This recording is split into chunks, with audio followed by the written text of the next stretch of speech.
you ready? Yeah, ready when you are, mate. Right, okay. Hello and welcome back to the Red and White review. The two people who joined us for the Red and White preview, they are back.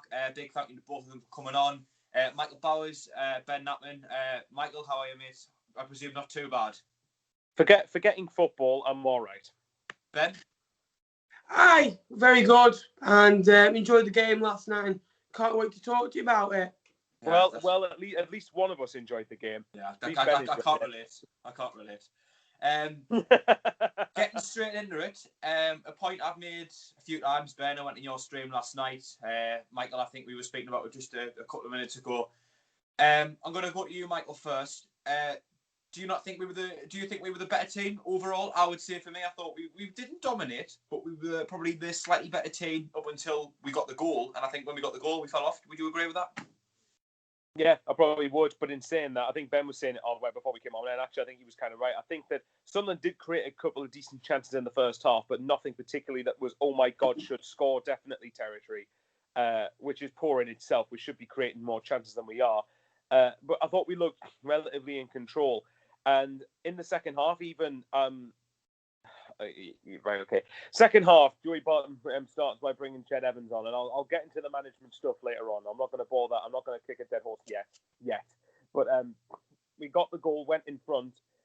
Fleetwood's defence went completely to sleep to letting Charlie White running through on goal, and the goalkeeper probably mistimed it, and Charlie White headed it into an empty net, which, from our perspective, is as gift of a goal as you're going to get.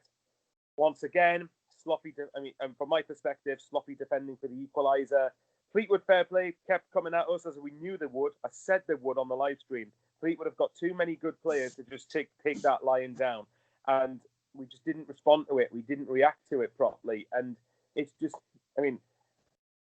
once again, the last three games we've gone in front and we've chucked away 7 points. Had we kept the lead in all three games, we would be in the top two.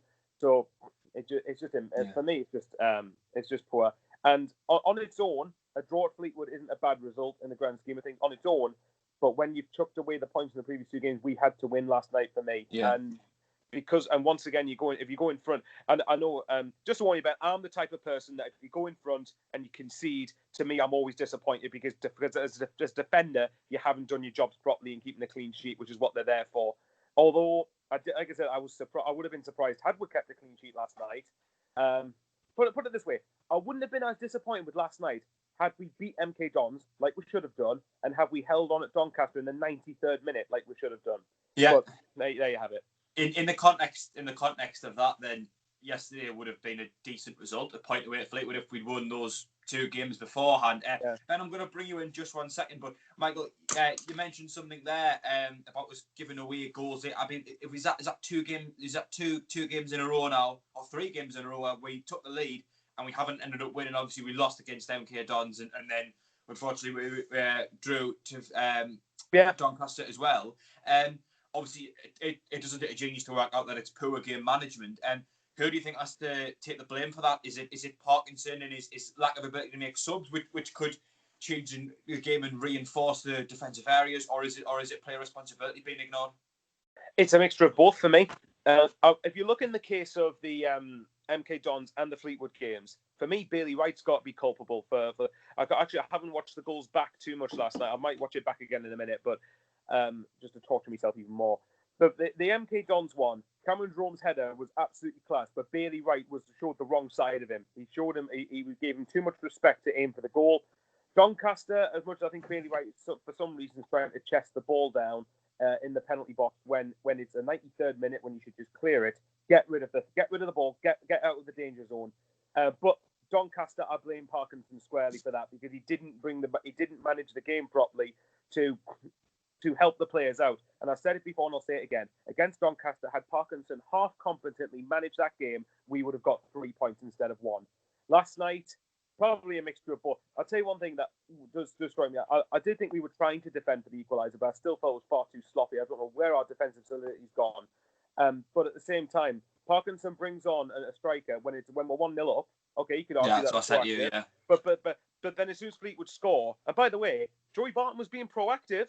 He brought Ched Evans on at half-time, 0-0, saw that the game wasn't going his way, tried to change it, and brought a triple substitution, I think. I'm pretty sure it was round about when Fleetwood scored. He brought a triple substitution. Parkinson stands there, oh yeah, hands in his pockets, like, oh, I know, we'll bring on Max Power, because that's going to help us win the game, isn't it? Yeah. What an idiot. Yeah, we'll get into the subs in just one moment. I think last night in particular, Parkinson absolutely butchered the substitutions. Ben, so I was on your stream yesterday, and straight after the game, we kind of, I think we kind of disagreed, but maybe largely saw eye to eye. As I said to Michael, I think personally we were the better team up until we got the goal. We never dominated, and we didn't have many clear-cut chances. But overall, do you think Sunderland was the better team, especially up until we got the goal, without us dominating? It's hard to say, I'll be honest with you, because I felt you did have the first half and we had to defend and stand up to be counted, really, and you dictated the play. I agree with that, but I wouldn't say dominant because it wasn't shot after shot. I think we had a couple of chances on the attack. We had a strike to Andrew. Your keeper made a couple of good saves. We had a few good corners as well, a few good set pieces that challenged you. So I think we had moments in the games. And in that first half, I'll be honest, I think we had the better chances, even though you had the better of the ball. And I think we worked you out. You want to go down the wings. You want to dictate play. You want us to bring you on. You can try and get in behind. And fair play. Sunderland are normally a footballing team. You're not going to be a footballing team with Charlie White, Danny Graham up front. It is going to be long. It is going to be hoofball. It isn't going to be football. It isn't going to be pretty. But in League One, it's effective. Second half, I felt we came out much better. 2 minutes in, we hit the bar. A good chance. A couple of minutes later, the keeper make a good save. Against the winner play then, Sunderland go and grab a goal, which is awfully defending from us, in my opinion. After that, it was wave after wave. I think in one attack, we had 4 chances. One where your keeper makes a save. One where Bailey Wright scrambles it. Somehow nearly off the line. And then he makes another good block and he goes out for a corner. A couple of minutes later, we do get the goal that we deserve. A bit of fortune with the defender slipping. And after that, there was only one winner, in my opinion. And I thought we really put the pressure on, and I thought we were the better side after that. A point is a good point against a promotion rival, and I think I'm a big believer in if you can't win against them, you don't lose against them, and we don't lose ground. You will be up there at the end of the season. Do I think you'll be in the playoffs? I'll be honest, I don't think you will. You're not in my top 6 at the current, but who knows? And I think a draw in reflection was a fair result. And if you would have lost it, I would have felt downbeaten. If you would have won it, I think I would have felt a bit like a burglar. But 10 more minutes in the game, I think we would have been a winner, and that was to Fleetwood, in my opinion. Yeah, I think towards the end of the game, you were definitely the better side. And I think if like you said last night, I think you've just said it there, like if there'd been another 10 minutes on the end of that game, I genuinely think Fleetwood probably would have got a winner. I think we were really scrappy defensively and we were starting to panic. You just mentioned there about figuring us out. That's definitely something that, I mean, I can't disagree with, and I think Michael will back me up here when I say that. Like most teams, when you figure us out, we're not going to score. Like teams do tend to figure us out really easily. One thing I really rate about Joey Barton, as much as I don't want to say it, is that he tends to be a very proactive manager.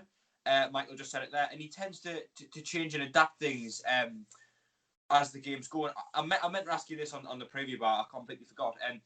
Would you say one of Joey Barton's main strengths is his ability to change his team up depending on the game, whether it's 3-5-2, 4-3-3, 4-4-2, 4-2-3-1. I think you went 4-2-3-1 last night. Is that something you would say? Yeah, we started off 4-2-3-1, and then we kind of went into a 3-4-3, I think. And Danny Andrew was playing on the left wing. It was really weird, and it was nice to see some versatility. I think he is good at that, but I'll be honest, I think he's good at it because we've got a big squad and we've got a very good squad. We've got 20 members of our squad that could play in the first team and not make it any weaker. Yesterday, Saunders, Matete, Coleman, Stubbs were all in the team, Holgate as well. So that's 5 to add on. And again, it's really good to see what he can do off the bench. And Evans is a big player that can change games of football. He can hold it up for you. And I like the way he does it. So I can agree with that. Yeah. Michael, you just touched on the substitutions there. Something that infuriated me yesterday. I mean, a couple of standout key points to make from these substitutions was, well, we were 1-0 up, and to me, when you 1-0 up against a team like Fleetwood, who you know can hurt you, who you know in flying form and scoring goals. I know a lot of fans will say you have to go for the second and shut them out, but personally, I would have went shut up shop and see the game out. And he brings on Will Grigg, a player who I've made my thoughts clear. I don't think he contributes anything. If he doesn't score in a game, he may as well have not played, and very rarely does he actually score. Personally, I would have if you're going to bring a forward on, I would have brought on someone with a bit of pace, maybe Jack Diamond, because then Fleetwood then can't commit much, and you all of a sudden they're pushed back a bit because they've got the pace. We've got pace going forward. Do you think he was wrong to bring Will Grigg on? Well, put it this way.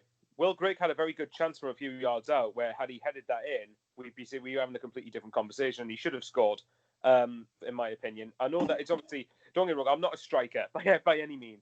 But to me, it looks like if you just remotely head that on target, chances are it's going to be a goal. Unless our luck, the keeper's probably going to pull off a worldy save because we're cursed.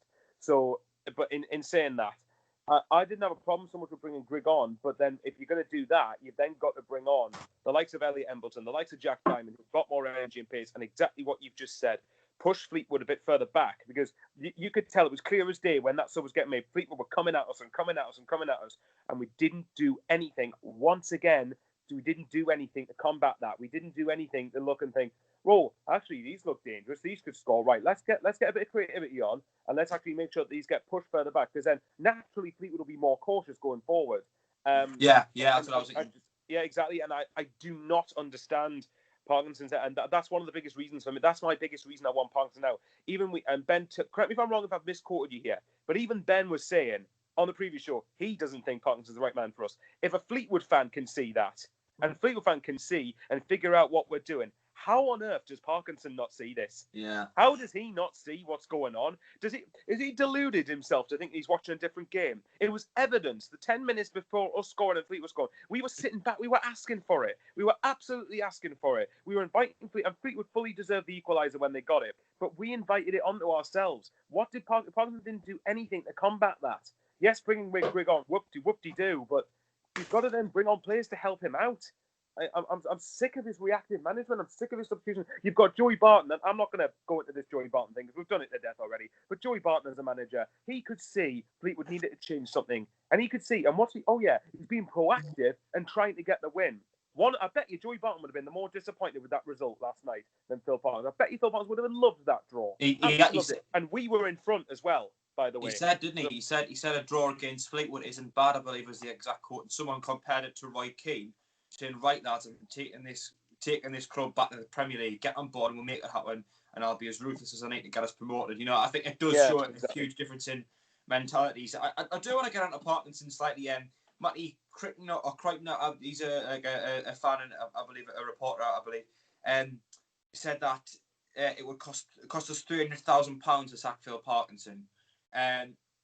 We know that Stuart Donald, especially with the potential takeover coming in, is going to be unlikely to sack him. Do you think that £300,000, that even if we could get rid of him theoretically, £300,000, you consider clearly how little money we have to spend on transfers? Does that not somewhat alter your view and say, well, if we can't even spend that money on transfers, then we don't spend it on a manager? As much as I'm starting to really come over to your side, I think with Parkinson, does that not at all alter your thinking on that? No, it doesn't. Set a GoFundMe page up, lads. That's all you need to do. You what? Sorry? Just set a GoFundMe page up, lads. Right, let's get it done. Hashtag GoFundMe, hashtag Parky out. There we go. Yeah. To answer your question, Jack, no, it doesn't. Because as much as people can say, we can't afford to sack Parkinson, right, answer this then. Can we afford to spend the fourth season in League One? No. No. Resounding no. Just thought it was worth asking you, yeah. You know. Ben, with the way I think Fleetwood grew into the game more so yesterday, where do you think it went right for you yesterday in terms of, you said that you had more chances throughout the game, and then as things went on, you really started to batter us. As I say, where do you think for you things went right for you? Was it us being bad? Was it a certain player for you? Was it a certain tactic that was coming off? Coming in at half time, there was a big one in defending, and then we could get on the front foot and then get into the game like I knew we would. We really got at you, we'd pin you back, and the 5 subs really helped us because we can use our brilliant squad. Oh, don't get me started on the 5 subs. Sorry, Ben, go on. we've got. So it's really nice. Don't get me wrong, and it was always going to be a difficult game, but I don't think anything really went right for us. I just think it's a decent point gained against a rival, in my opinion, promotion rival, and we go into the playoffs. I don't think we'll be there for too long, because obviously teams having games in hand, and yeah, it's going to be an interesting time when we play at the Stadium of Light if fans are back. Well, I think it's going to be a long time until fans are truly back. Yes. Even if we can get 4,000 in, it's not going to be the same really. Michael, I've got another question here. Do you think towards the end of the game that we went 4 at the back? Because to me, it looked as if we were playing McLaughlin, then I believe it was Wright and Willis. I think don't quote us on that, and then Wright and Flanagan and McFadden. And it looked amazing if we went to a back 4. As much as I'm a huge advocate for 3 at the back, I've definitely been calling for a change in formation, to be honest with you, just to make us a little bit less predictable. You know, Fleetwood, Joey Barton just changed Fleetwood's formation a lot. And if as long as you have the players to be able to adapt to that, which I think any professional footballer should be able to, it just gives you the advantage, because teams can't train for you specifically because you don't know what they're coming up against. Do you think it was 4 at the back towards the end? Is that something you picked up on? And if it was, is that something you would change going into the Wigan and the Burton game? To be honest, with the way the game was panning out at the end, we might as well have had 10 at the back. Put it that way. That's actually, sorry, I made you laugh at the wrong moment. But yeah, 10, it might as well have been 10 at the back. But for me, right, I've got no issue with the 3 at the back system in principle, because the biggest issue I've got is, again, our attacking play is from our wing backs. Now, Parkinson, yes, he's right to encourage our wing backs to go forward. What he should be doing a lot more, though, is encouraging our midfielders to go for it, have a pop a bit more often. I don't like players shooting from distance, because I think it's very unlikely you're going to score, and you're trying for the spectacular rather than trying to play the team game. But at the same time, why not go for it in down the middle? Scowen has come from the Championship. Ledbetter's come from the Championship. Power, we know he's got a decent shot on him. Whatever people think of him, Power has got a shot on him that can smack across the crossbar and actually go in. Why not encourage it? With 4 at the back, though, we've got to be going for it a little bit. I think, as much as I don't believe we have the best quality squad in the league, I think we've got a bit better than we're showing at the minute, personally. You mentioned there, though, about like you want midfielders to go forward, but do you not think that in any way by playing 3 centre backs, actually the midfielders can't go forward? And if we were to change to 4 at the back, the midfielders have then got almost a bit more of a license to go forward. If, let's say we play 4-2-3-1, which we did, which a lot of our players are used to playing, that maybe if you have, let's say, Ledbetter and whoever, or whoever plays in the 2 as the pivot, they can then have the license to go forward if there's 4 defenders as opposed to having 3. I would argue that if you've got 3 centre backs and you had one of the midfielders, say you got 3 centre backs and Ledbetter sitting in a bit deeper, you've got your other 2 midfielders, you've got your 2 wing. Hang on a minute. No, let me see if my maths is wrong here. Hang on. You've got 1 midfielder sitting back with the back line, and then you've got at least another midfield. So you've got 4 players sitting back, 4 outfield players. You've got 6 players potentially going forward, which should be able to create the chances. You've got to have if you have a couple of them that have got any, like I said, if you're going to have wing backs, you've got to have people who are really energetic, that can get forward and back at the same time and do it. I just think that if we were relying on our width, couldn't you argue that we could try and go 4 at the back, because it can offer us a bit more width? And even if you've got 4 at the back and your full backs push on, why not have Ledbetter in front of the back 2, and you can almost have him slotting as a back 3 when we're on the ball and going for it, because then you've got more options going forward. Obviously, you need to try and perfect that tactic and perfect those systems, but we know Parkinson's not going to change it. He's stuck in his ways, and he's happy just to persist with it. So yeah, there's no point arguing about it, I suppose.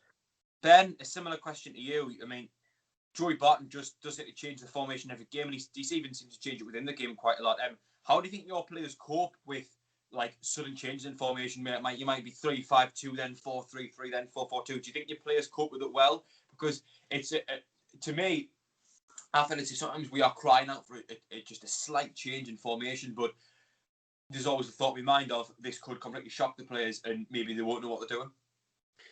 No, I think they've been well coached and been able to play that way. And I think you've got to have multiple formations. You can't stick to one, because if you get an injury, you're like none of the players maybe playing that position if you don't have the So I think if you have different formations, I think we have 3-4-3 that we play, 5-4-1, 4-4-2, 4-2-3-1, 4-3-3. Yeah, that's 5 already that we played in the last few games. And again, in game, it really helps us. And different players can play different positions. They're used to it now, and it really helps us going forward. Yeah. Michael, I want to bring you back in there. I mean, we're going very off topic here for what's meant to be a review of the game yesterday. Something I've just recorded the preview show with the lad who runs the SCFC Till I Die Instagram page, and I asked this question to him. Let's say theoretically we were to not get automatic promotion, get in the playoffs, or even come outside of the playoffs, which I think we would both agree is like less than what we would expect going into the season, really. Do you think, and let's say we stick with Phil Parkinson, do you think the blame lies with Donald and the board or Phil Parkinson? Because I think something you comment on a lot is the number of free agents we could have had signed, well, for nothing at the start of the season. You know, the likes of Angela, Garbett, Fraser, there's any number of them, you know, the list goes on and on. So who out of those two do you think has to take more responsibility for us not going up if that was to be the case? It's collective, but I would mainly put that on Parkinson. As much as the ownership situation has to change, and it's got to change, we all know it's got to change. At the same time, I'm not a big fan of this. Oh, well, while Donald's here, there's nothing we can do. With all due respect, I think that's garbage. I think that Parkinson and the players have enough in their power to get Sunderland promoted out of this league. I'm not a big fan of absolving managers and players of responsibility because there's no point them being there. If the attitude's going to be, oh, well, while the ownership's there, there's nothing they can do. Oh, well, that's it. We'll just not play the season then. There's absolutely no point. So for me, while Donald has got to go, and when I say go, I mean go completely nuts, not hyperhand Juan Sartori, and get pissed and smile on camera and try and get whatever money you can get. You know, Parkinson's got more to work with there than what he thinks he does, I think. So Parkinson's got to be the main culprit at that. It's as simple as that. And I'm sure we'll get onto the salary cap comment because you brought it up before we came on, but I'll let you go whatever you're going with next before we talk about that. Yeah, I was definitely going to bring up the salary cap comment. I've just been looking at it. I cannot find it, but I believe it was something along the lines of. I've got it up here. Yeah, go on if you want to read it out. Yeah. Okay, hang on. Right, so it was an article by Scott Wilson from the Northern Echo, and it was right. It is frustrating. This is about the game last night, obviously. It is frustrating, but I can only say that games are going to be tight. I know people think because of the stature of our club that we should be going to 3 or 4-0 up all the time, but the salary cap has leveled the playing field. It has, and I still don't think in football there's enough understanding of that. We should have had the license to go and get more players and improve areas, but that is what has happened. Because of the current situation, that went under the radar. Games are going to be tight. That's the way it's going to be. Other teams have equal ability to spend what we've been able to spend. We've got to fight tooth and nail for every point. It's true. Don't get me wrong. But as a manager, I bet you're at the top end of that. I think we'll be about 3/4 of the way through that. Quite a lot to go. And as a manager, you've got to work with what you've got. Look at Accrington. Yeah. Look at Fleetwood. They're right below us. Exactly. Below us in the league. Look at Gillingham. Look at these types of clubs. Lincoln. They'll spend less than you. It just shows his inability as a manager if he needs more finances than someone else who won't get promoted. And let's be honest, you've been buying players left, right, and centre. You bought a lot of players when you came down from League One. The salary, the wages will be higher, but you already had the advantage. You did, and you've had the advantage. You've blown it, and I like the idea of an equal playing field. I think you should maybe have a little bit more for it because you've got a bigger club, but even so, it's level playing field now. Did Ryan Lowe say that after we beat him 5-1? No. I just think he's saying it to reflect the pressure off himself and basically, yeah. Bit of an inability that he needs money to be able to be successful with Sunderland. Well, here's the biggest thing I take from that, and I'm going to follow on what Ben said. I don't mind. I can see in principle the idea of a salary cap because you look what's happened with Bury, you look what nearly happened with Bolton, what's happening with Wigan at the moment. You want to avoid that. No fan wants to lose their club, and that's fair enough. I think for me, my criticism of it is I think it should be I can agree with it to an extent, but I think a lot of it should be dependent on your income and what you actually earn. So Sunderland, for example, would earn a lot more than Accrington Stanley. with that in mind, well, obviously right now we can't because of the current pandemic. But no, look, we've still probably got more people buying the streams, buying the shirts. Yeah, that's my point. Why should Sunderland be restricted to operating the same level as Accrington and Stanley just to fulfil the salary cap? I don't mind the idea of a salary cap, but why should Sunderland not be given more leniency if we can afford to do it? If it's not going to run us into the ground, then why can't we do it? My biggest point I was going to touch upon, other than that, though, with the salary cap is, can you guys remember when it was announced that the season was going to be curtailed? Obviously not from Fleetwood's perspective because they were in the playoffs, but when the season was officially curtailed on the 9th of June, the salary cap didn't come in place until August the 7th. That is 2 months. 2 months where if Sunderland had signed players beforehand, like they should have done, they should. Now, if Sunderland went for some of the players that I'm about to mention and their agents were kind of piss-farting around and stopping the move, fine, I can't have a go at them. At least they went for those players. But when you look at the likes of like Luke Garbutt, wanted to come, by the looks of it, we had time. We had time, yeah. Yeah, had time. Scott Fraser scored against us the other week, and it looks like the type of player we could have done with. Armand Nanjali, who left Blackpool last year, free agent. It is criminal that Sunderland at least didn't sign one or two of those players. And it's not that. So I don't want Parkinson dare put the sympathy card and say that, we couldn't have done it for the salary cap. No. You had 2 months before that salary cap was implemented to get those players. It's your own fault and your own stupidity, not necessarily just Parkinson, but as a club. It's your own fault for stupidity and not being proactive and getting these players earlier. We did not make a first signing until the back end of July, when that was 6 weeks after the season was officially curtailed from our perspective. We knew our fate, 9th of June.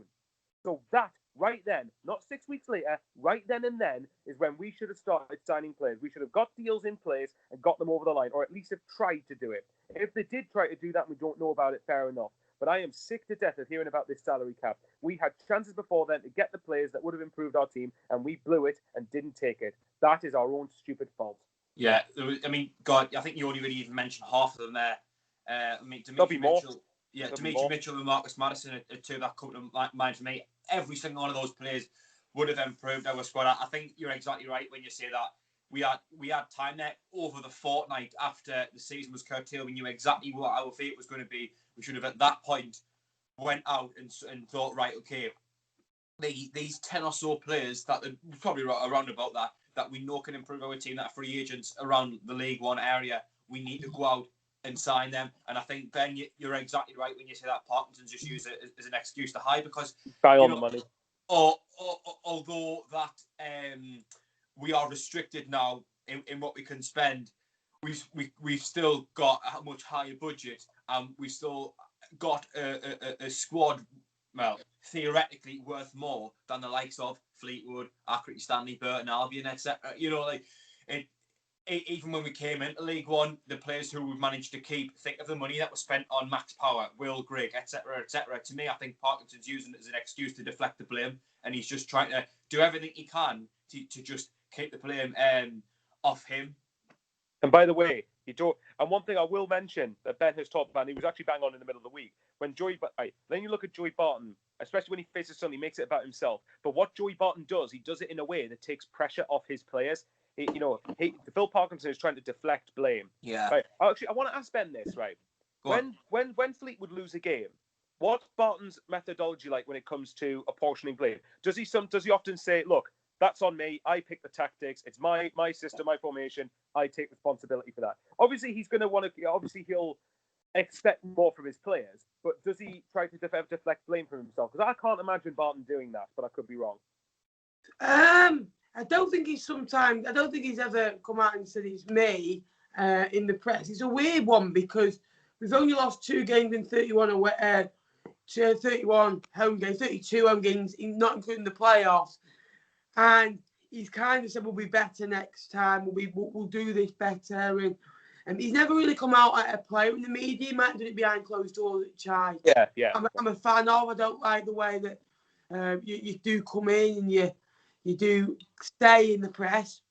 I'll be honest, but it's a weird one that you asked me that because I'm not sure myself. I do watch every Joey Barton press conference on after the game. Yeah. So then I have an idea what team and how it's doing. And it was a weird one yesterday. He said he's happy with little old Fleetwood again off the ropes against Sunderland. And he was actually he made me laugh. He goes, I think he was being sarcastic, but he goes, Obviously, as you know, I don't like riling up the Sunderland fans. And then he said, he goes, His hobby, that, man.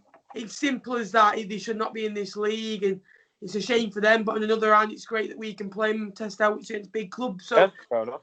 Yeah. So I was surprised. I think with Joey, obviously, when I've ever spoken to him, he has a book, like a little blackboard of what he says in the press conferences. He's done this week. And against Blackpool, he said a couple of things like, we're a better and bigger club. We're not a bigger club, but in my opinion, we are a better football team. At that time, and I still believe it is now. And then they went and beat us 3-1. After that, I think he's been a bit roles reserved. And again, if he says something in the press conference, you can just go, right, that's what he says, go and beat them. Team talk done.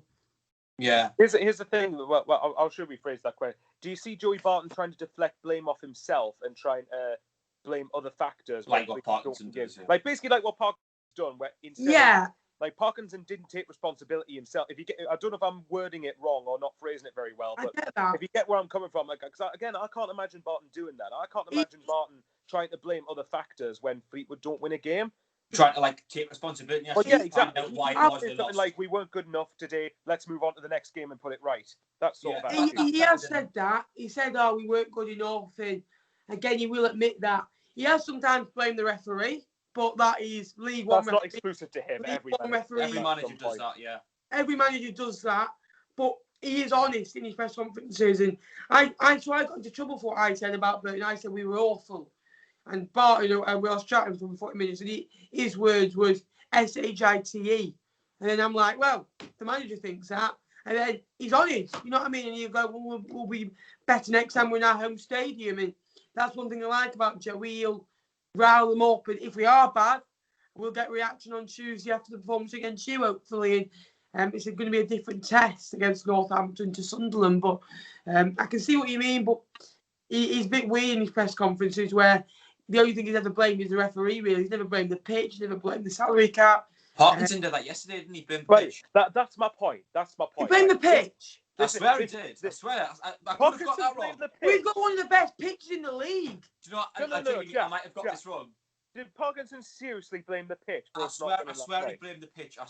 Look, I could be wrong, right? And I can already see the comments being like, da-da-da-da, but like. Okay, right, okay. I swear he blamed the pitch. If that is what Parkinson said, he is one of the most deluded people on the planet. I did not know. Don't quote me on that, by the way.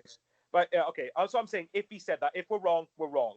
Fair. Well, if Jack's wrong, is wrong. We'll blame it on him. It's his fault. Yeah, but anyway, I did not notice any problems whatsoever with the pitch. I think Fleetwood's pitch in the past has looked a bit not the best, but last night there was no issues with it from what I could see. Why?